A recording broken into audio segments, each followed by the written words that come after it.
prezencën e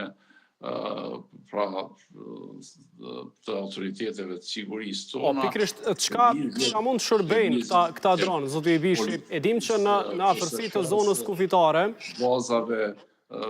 ajrore, por edhe infrastrukturës tjetër kritike, sikur që digat, liçeve, mandej burgu i sigurisë lartë, por edhe baza tjera që më rëndësi vitale për sigurinë e vendit, por njëkohësisht edhe paraqisin një aspekt pra mbrojtjes infrastrukturës kritike që është me rëndësi vitale për Kosovën. Nëse ngrihen dronë në qiell, në afërsi të zonave kufitare, për çka mund të shërbejnë? Për ta identifikuar prezencën e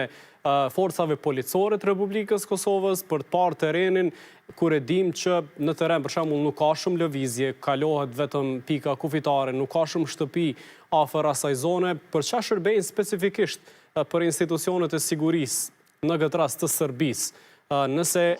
i ngren dronët lartë në zonën kufitare? Serbia ka për qëllim pra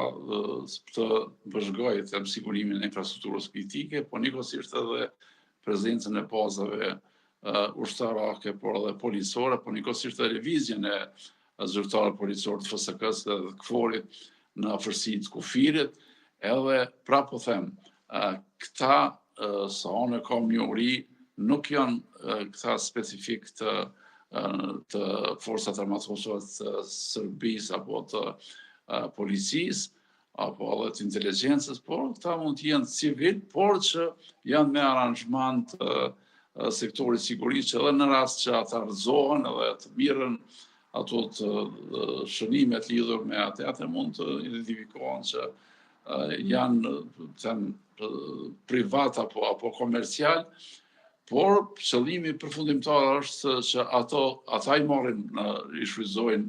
ato vëzhgime, ato inqizime, ato imazhe, edhe sidomos në kohën e natës, kur kanë ato edhe performancën edhe me rrezë infrastrukturë që si nxjerrin imazhet edhe në kohën e natës. E qartë, i Bishi, faleminderit shumë që u inkuadrove në Kompas sonte. Respekt. Ndërkaq policia